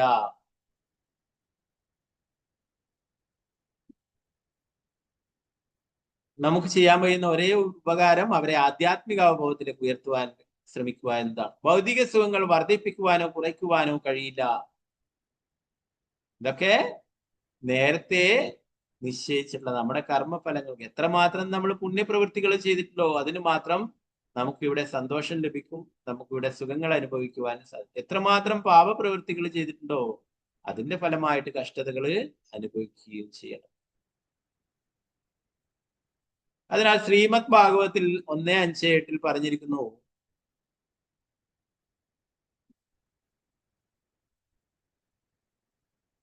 തല്ലഭ്യതേ ദുഃഖവത് അന്യതഃ സുഖം. ഭൗതിക സന്തോഷത്തെ സംബന്ധിച്ചിടത്തോളം അവ പ്രയത്നം കൂടാതെ വരുന്നു. പ്രയത്നം കൂടാതെ ദുഃഖങ്ങൾ വരുന്നത് പോലെ ഭൗതിക സന്തോഷവും വേദനയും ഒട്ടും പ്രയത്നിക്കാതെ തന്നെ നേടാൻ കഴിയും. ഭൗതിക പ്രവർത്തനങ്ങൾക്ക് വേണ്ടി ആരും ക്ലേശിക്കേണ്ടതില്ല. നമ്മൾ ആരെങ്കിലും പ്രാർത്ഥിക്കുന്നുണ്ടോ? നമുക്ക് ദുഃഖങ്ങൾ വരട്ടെ എന്ന് പ്രാർത്ഥിക്കുന്നുണ്ടോ? ഇല്ല അല്ലെ? പക്ഷെ നമുക്ക് ദുഃഖങ്ങൾ വരുന്നു. എന്തുകൊണ്ടാണ്? ഇത് നമ്മുടെ കർമ്മഫലങ്ങളാണ്. അല്ലേ? അതുപോലെ തന്നെ സന്തോഷവും വരും എന്നാണ് ശ്രീമദ് ഭാഗവതം പറയുന്നത്. അതിനായിട്ട് നമ്മൾ പ്രത്യേകിച്ച് പ്രയത്നിക്കേണ്ട. എന്തുകൊണ്ടാണ്? നമ്മൾ ധാരാളം പുണ്യപ്രവൃത്തികളൊക്കെ ചെയ്തിട്ട് തീർച്ചയായിട്ടും അതിന്റെ ഫലമായിട്ട് സന്തോഷം നമുക്ക് ലഭിക്കും, സുഖവും സന്തോഷവും ലഭിക്കും. നമ്മൾ പാപങ്ങൾ ചെയ്തിട്ട് അതിന്റെ ഫലമായിട്ട് ദുഃഖങ്ങൾ അനുഭവിക്കേണ്ടത്. നമ്മൾ പ്രാർത്ഥിക്കാതെ, നമ്മൾ ആഗ്രഹിക്കാതെ നമുക്ക് ദുഃഖങ്ങൾ വരുന്നുണ്ടെങ്കിൽ അതുപോലെ തന്നെ ആഗ്രഹിക്കാതെ തന്നെ സുഖങ്ങളും സന്തോഷവും വരും. ഭൗതിക സന്തോഷവും വേദനയും ഒട്ടും പ്രയത്നിക്കാതെ നേടാൻ ഭൗതിക പ്രവർത്തനങ്ങൾക്ക് വേണ്ടി നാം ആരും ക്ലേശിക്കേണ്ടതില്ല. ഒരുവൻ മറ്റുള്ളവരോട് സഹതാപമുള്ളവനാണെങ്കിൽ, അല്ലെങ്കിൽ മറ്റുള്ളവർക്ക് നന്മ ചെയ്യാൻ കഴിവുള്ളവനാണെങ്കിൽ അവൻ ജനങ്ങളെ കൃഷ്ണാബോധത്തിലേക്ക് ഉയർത്താൻ യത്നിക്കണം. അപ്പൊ അതിൽ പറയുന്നു, നമ്മൾ ആരോടെങ്കിലും അങ്ങനെ അനുകമ്പ ദയ കാണിക്കുന്നുണ്ടെങ്കിൽ, നമുക്ക് മറ്റുള്ളവർക്ക് നന്മ ചെയ്യണമെന്ന് ആഗ്രഹിക്കുന്നുണ്ടെങ്കിൽ നമ്മളെന്താണ്? അവർക്ക് കൃഷ്ണാബോധം നൽകണം. ഒന്നുമില്ല, എന്തെങ്കിലും നമ്മളെ കൊണ്ട് സാധിക്കുന്ന രീതിയിൽ നമുക്കൊരു ഭഗവത്ഗീത അവർക്ക് നൽകാം. അവരെപ്പോഴെങ്കിലും അത് തുറന്നു, അല്ലെങ്കിൽ ചെറിയ ചെറിയ ബുക്സ് ഉണ്ട്, അതൊക്കെ അവർക്ക് നൽകാം. നമ്മൾ പ്രീച്ച് ചെയ്തിട്ടൊന്നും അവർ കേൾക്കുന്നില്ലെങ്കിൽ പ്രഭുപാദർ പറയുന്നു, എന്റെ ബുക്സ് നിങ്ങൾ കൊടുക്കൂ, അത് അവരെ മാറ്റും എന്നാണ്. നമ്മൾ പ്രീച്ച് ചെയ്താൽ ചിലപ്പോൾ അവരെ മാറണമെന്നില്ല, എന്നാൽ അവർക്ക് പ്രഭുപാദർ ഗ്രന്ഥങ്ങൾ അവരെ മാറ്റിമറിക്കാൻ സാധിക്കും. അതാണ് ആചാര്യന്മാരുടെ വാക്കുകൾ. അപ്പൊ അതുകൊണ്ട് പ്രഭുപാദർ പറയുന്നത്, നിങ്ങൾ ഒരാളെ രക്ഷപ്പെടുത്തുന്നുണ്ട് എന്താണ്? അവർക്ക് കൃഷ്ണാബോധം നൽകുക. കൃഷ്ണാബോധം നൽകുക എന്ന് പറഞ്ഞാൽ അവർക്ക് ഭഗവാനെ സംബന്ധിച്ചുള്ള ഗ്രന്ഥങ്ങൾ നൽകുക, ഭഗവാനെ കുറിച്ച് പറഞ്ഞു കൊടുക്കുക, അതുപോലെ തന്നെ ഭഗവാന്റെ പ്രസാദം നൽകുക. ഇതൊക്കെ ജീവദയ, മറ്റുള്ള ജീവാത്മാക്കളോടും ദയ കാണിക്കുക എന്നുള്ളത്. ഇതാണ് യഥാർത്ഥത്തിൽ നമ്മൾ ഒരാൾക്ക് നന്മ ചെയ്യാൻ ആഗ്രഹിക്കുന്നുണ്ടെങ്കിൽ അവർക്ക് ഇതാണ് ചെയ്യേണ്ടത്. അല്ലാതെ മറ്റുള്ള ഭൗതികമായിട്ടുള്ള കാര്യങ്ങൾ നൽകിയതിനെ കൊണ്ട് യാതൊരു പ്രയോജനവുമില്ല. അല്പം അവർക്ക് ആശ്വാസം ഉണ്ടാവും, എന്നാൽ വീണ്ടും അവർ ഭൗതിക ലോകത്തിൽ തന്നെ ബന്ധനത്തില് ആയിത്തീരുവാണ് ചെയ്യുന്നത്. ഈ വിധത്തിൽ എല്ലാവർക്കും ഭഗവാന്റെ കാരുണ്യത്താൽ ആധ്യാത്മികമായി പുരോഗതി ആർജിക്കുവാൻ കഴിയും. നമുക്ക് ഉപദേശമാകുന്നതിന് വേണ്ടി ഭരതമാരാജാവ് അത് പറയുന്നു, നമുക്കൊക്കെ ഉദാഹരണമാകാൻ വേണ്ടിയിട്ടാണ് ഭരതമാരാജാവ് ഈ രീതിയിൽ പ്രവർത്തിച്ചിട്ടുള്ളത്. എത്ര ഉന്നതിയിലുള്ള ആളായാലും നമ്മുടെ സാധനയൊന്നും അനുഷ്ഠിക്കുന്നില്ലെങ്കിൽ, നമ്മൾ ഭക്തി സേവന പ്രവർത്തനങ്ങളൊന്നും ചെയ്യുന്നില്ലെങ്കിൽ തീർച്ചയായിട്ടും പതിച്ചു പോകും. നമ്മൾ ആധ്യാത്മിക കാര്യങ്ങളെക്കാളും കൂടുതലേ ഭൗതിക കാര്യങ്ങൾക്ക് പ്രാധാന്യം നൽകരുത്. ഇതാണ് ഇവിടെ പറഞ്ഞത്. അത് പറയുന്നു, ഭരതമാരാജാവ് നമുക്കൊരു ഉദാഹരണം കാണിച്ചു തരുന്നു. ശരീരത്തിന്റെ അടിസ്ഥാനത്തിലുള്ള ക്ഷേമ പ്രവർത്തനങ്ങൾ എന്ന് പറയപ്പെടുന്ന കാര്യങ്ങളാൽ തെറ്റായി നയിക്കപ്പെടാതിരിക്കുവാൻ നമ്മൾ വളരെ ശ്രദ്ധാലുക്കളായിരിക്കണം. എന്ത് വില കൊടുക്കേണ്ടി വന്നാലും വിഷ്ണു ഭഗവാന്റെ അനുഗ്രഹം നേടാൻ ഉള്ള താല്പര്യം ഒരുവനും ഉപേക്ഷിക്കരുത്. പൊതുവെ ജനങ്ങൾക്ക് ഇത് അറിയില്ല, അല്ലെങ്കിൽ അവരിത് വിസ്മരിക്കുന്നു. പരിണതഫലമായി വിഷ്ണുവിന്റെ അനുഗ്രഹം നേടുക എന്ന അവരുടെ യഥാർത്ഥ താല്പര്യം അവർ പരിഗണിക്കും. പകരം ശാരീരിക സുഖത്തിന് വേണ്ടിയുള്ള പരോപകാര പ്രവർത്തനങ്ങൾ. ചില ആൾക്കാർക്കൊന്നും ഇത് അറിയാത്തത് കൊണ്ടാണ്, അല്ലെങ്കിൽ ചിലര് അറിയുന്നു എന്നാലേ ഇതിന് താല്പര്യമില്ല എന്ന്. നമ്മള് എന്താ വേണ്ടത്? മറ്റുള്ളവർക്കും കൃഷ്ണാബോധം നൽകുക, അവരെയും ആധ്യാത്മിക പാതയിലേക്ക് കൊണ്ടുവരിക. അതാണ് നമ്മൾ പ്രഭുപാദർ പറയുന്നത്. നമുക്ക് ചെയ്യാൻ പറ്റുന്ന ഏറ്റവും വലിയ ഉപകാരം എന്ന് പറയുന്നത് അതാണ്. അതുപോലെ തന്നെ ഭഗവാൻ ഏറ്റവും പ്രിയപ്പെട്ടവർ അങ്ങനെയുള്ളവരാണ്. ആരാണോ ഭഗവാന്റെ സന്ദേശങ്ങൾ പ്രചരിപ്പിക്കുന്നത്, ഭഗവാൻ പറയുന്നു, അവരാണ് എനിക്ക് ഏറ്റവും പ്രിയപ്പെട്ടവർ. അവരെക്കാളും പ്രിയപ്പെട്ടവരായിട്ട് ഈ ലോകത്തിലെ മറ്റാരും തന്നെ എനിക്കില്ല എന്ന് ഭഗവാൻ ഭഗവത്ഗീതയിൽ പറയുന്നത്.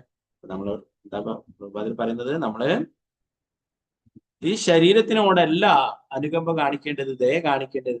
എന്താണ്? അല്ല, ആ ആത്മാവിനോടാണ് നമ്മൾ അനുകമ്പ കാണിക്കേണ്ടത്, കാരുണ്യം കാണിക്കുക. ആത്മാവിന്റെ ഉന്നതിക്ക് വേണ്ടിയിട്ടുള്ള കാര്യങ്ങളാണ് ചെയ്യേണ്ടത്. ബാക്കി ഭാഗങ്ങൾ നമുക്ക് ഗ്രന്ഥരായ ശ്രീമദ് ഭാഗവതം ജയ ശ്രീ പ്രഭുപാദ ജയ ഗുരുമരാജ് ജയ ഗുരുപ്രമാൻ ജയ കൃഷ്ണ.